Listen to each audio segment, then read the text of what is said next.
আর এখন আমাদের চলছে পিৎজা পার্টি। জাস্ট চিজটা দেখো, খাবার আগেই জিভে জল চলে আসছে। তো হ্যালো বন্ধুরা, আমি Aparna, welcome to my channel. আমি হয়ে গেছি সকাল সকাল একবারে রেডি, আর সাথে আমার জিনিসপত্র ব্যাগে ঢুকিয়ে নিলাম। ব্যাস হয়ে গেল আমার ব্যাগও রেডি। তারপর খাওয়া দাওয়া সেরে কিছুটা দৌড়াতে দৌড়াতেই বাড়ি থেকে বেরিয়ে পড়লাম। সেটা আমার তাড়াহুড়ো করে নামা দেখেই বুঝতে পেরেছেন। রাস্তা দিয়ে আমি আর ভাই গাড়ির দিকেই যাচ্ছি, কিন্তু আমরা এত তাড়াহুড়ো করে যাচ্ছিটা কোথায়? আর সেই কারণটা হলো ইনার এক্সামের জন্য। এখনো একজনের আশা বাকি, ওই যে মামুনি হেঁটে হেঁটে আসছে দূর থেকে, উনিও লেট হয়েছেন, তাই গাল ভরা হাসি দিয়ে মেকআপ দেওয়ার চেষ্টা। এদিকে এত লেট, তার মধ্যে দিকে রেলগেটটাও বন্ধ। আর কি করা যাবে? এইসব ফেরিয়ে ফাইনালি আমরা হাই রোড দিয়ে যাচ্ছি ভালোভাবে। ব্যাস আবার ফেসে গেলাম এয়ারপোর্টের জ্যামে। তারপর ফাইনালি জয়কে নামিয়ে দিলাম এক্সাম সেন্টারের সামনে। তারপর আমি পিছন দিয়ে দেখার চেষ্টা করছিলাম, কিন্তু দেখতে আর পাই ওখানে যেহেতু পার্কিং ছিল না, তাই আমরা ওখানে আর না দাঁড়িয়ে সোজা চলে গেলাম ফ্ল্যাটের উদ্দেশ্যে। যেহেতু দুপুরবেলা ছিল, তাই এদিককার রাস্তাঘাটটা বেশ ভালোই ফাঁকা ছিল। তারপর আমরা খুব তাড়াতাড়ি ফ্ল্যাটে পৌঁছে যাই। যেহেতু ফ্ল্যাটে খুব একটা আসা হয় না, তার জন্য ফ্ল্যাটটা খুব একটা পরিষ্কারও থাকে না, তাই পরিষ্কার করার পর আপনাদের সাথে ফুটেজটা শেয়ার করলাম। ছোটখাটোর মধ্যে ফ্ল্যাটটা বেশ ভালোই। এই বারান্দাটা দিয়ে পুরো আবাসনের সামনের পোর্শনটা ভালোই ভাবে দেখা যায়, আর তার সাথে দেখা যায় মানুষজন। ফ্ল্যাটটা ভালোভাবে পরিষ্কার করার পর আমরা সবাই খুব ক্লান্ত ছিলাম, তাই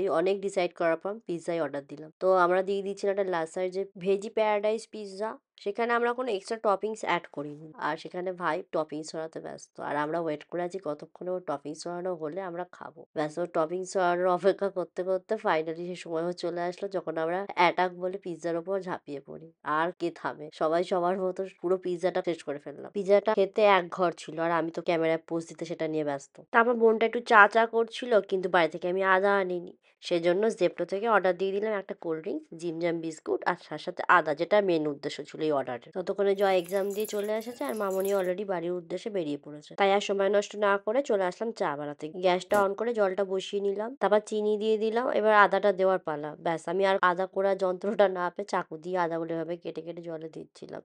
তারপর চা দিয়ে দিলাম। ব্যাস একটু ভালো করে ফুটে উঠলে ঢাকনাটা চাপা দিয়ে দিলাম, যাতে চায়ের লিকারটা ভালোভাবে বেরিয়ে আসে। ব্যাস 2 মিনিটে আমাদের চাটাও রেডি হয়ে গেছে। লিকারটা কি ভালোভাবে বেরিয়েছে। এইভাবে চাটা ঘোরাচ্ছিলাম, কারণ যাতে লিকারটা পুরো জলের সাথে মিশে যায়। তা ফটাফট চাকলি দিয়ে চাটাকে ছেঁকে নিলাম। হয়ে গেল আমাদের গরমা গরম চা রেডি। চা খেতে খেতে আর ডিনারে কি খাবো এটা নিয়েই ভাবছিলাম। সবার মনে হলো কি আর খাওয়া যায়, বিরিয়ানিটাই বেস্ট। সেই মতো আমরা বিরিয়ানিও অর্ডার করে দিলাম রাতের জন্য, আর সাইড ডিশ হিসাবে চিলি ফিশ নিয়েছিলাম। তারপর একটুকুও সময় নষ্ট না করে আমরা খেতে বসে পড়ি। সকালে যেহেতু জয়ের অফিস যাওয়া ছিল, তার জন্য আমি আর সেভাবে কিছু সকালে ব্লগ করিনি। ব্যাস এই যাচ্ছে ও, ওকে টাটা বাই বাই বলে কিছু ফল ছিল ফ্রিজে, সেটা নিয়ে বসে পড়ি আমি আর ভাই খেতে। সকালে ম্যাগি আর ফল খাওয়ার পরে ভিডিও এডিট করতে করতে দুপুর হয়ে যায়। তো তারপর আমরা ভাবি যে কী খাবো, তাই আমরা অর্ডার দিয়ে দিয়েছিলাম থালি, ফিশ থালি একটা, পনির থালি একটা।